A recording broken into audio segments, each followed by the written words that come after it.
சம்போ செந்திலின் இருப்பிடத்தை கண்டறியும் பணியில் போலீசார் தீவிரமடைந்திருக்கின்றனர். சம்போ செந்திலின் இருப்பிடத்தை கண்டறிய தேசிய தகவல் மையத்தின் உதவியை தற்போது போலீசார் நாடியிருக்கின்றனர். சம்போ செந்திலின் கூட்டாளி ஈஷாவிடமிருந்து 10 இன்டர்நெட் அழைப்பு எண்கள் சேகரிக்கப்பட்டுள்ள நிலையில் இது தொடர்பாக விசாரணை மேற்கொள்ளப்பட்டு வருகிறது.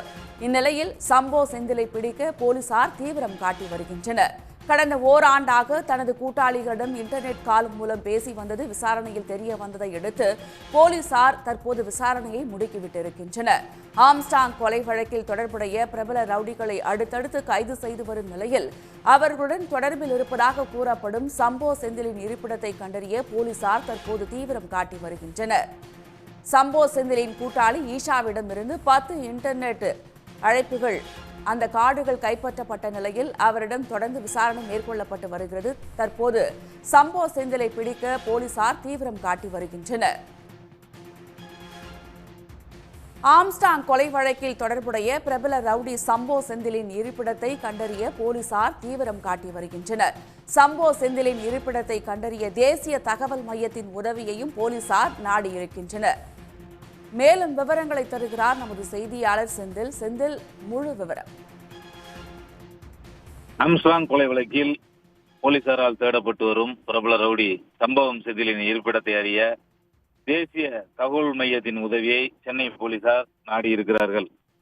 பகுஜன் சமாஜ் கட்சி மாநில தலைவராக இருந்த ஆம்ஸ்டாங் கொலை வழக்கில் ஆயுள் சிறைவாசியான நாகேந்திரன் உட்பட 23 பேர் இதுவரை கைது செய்யப்பட்டிருக்கிறார்கள். இவர்களில் 6 பேர் வழக்கறிஞர்கள்.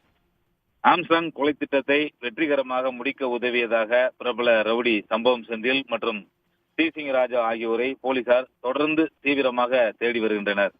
இவர்களில் சம்பவம் செந்திலை நேரில் பார்த்தே கிட்டத்தட்ட 10 ஆண்டுகளுக்கு மேல் ஆகிறது என அவரது கூட்டாளிகளும் அதே போல போலீசாரும் தெரிவிக்கின்றனர். தனது இருப்பிடத்தை மாற்றிக்கொண்டே இருக்கும் சம்பவம் செந்தில் தனது வழக்கறிஞர்கள் அதே போல தனது ரவுடி கும்பலை சேர்ந்த கூட்டாளிகளிடம் கூட இன்டர்நெட் கால் அல்லது மோடம் அல்லது பிரத்யேக ஆன்லைன் செயலிகள் மூலமாகவே தொடர்பு கொண்டு பஞ்சாயத்து, கொலை உள்ளிட்ட சதி செயல்களுக்கு ஸ்கெட்ச் போட்டு கொடுப்பார் என கூறப்படுகிறது.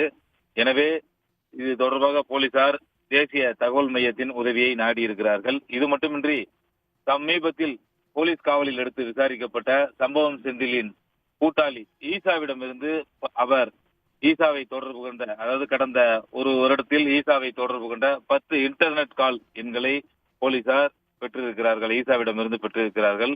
இந்த நம்பர்களை வைத்து சைபர் கிரைம் போலீசார் சம்பவம் செந்திலின் இருப்பிடத்தை அறிய முயற்சி செய்தும் பலனில்லை. எனவே தான் தற்போது மத்திய தகவல் ஒலிபரப்புத்துறை அமைச்சகத்தின் கீழ் செயல்படும் தேசிய தகவல் மையத்தின் உதவியை சென்னை போலீசார் நாடியிருக்கிறார்கள்.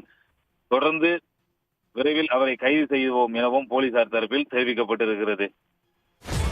சன் நியூஸ் வாட்ஸ்அப் சேனலை ஃபாலோ செய்யுங்கள்.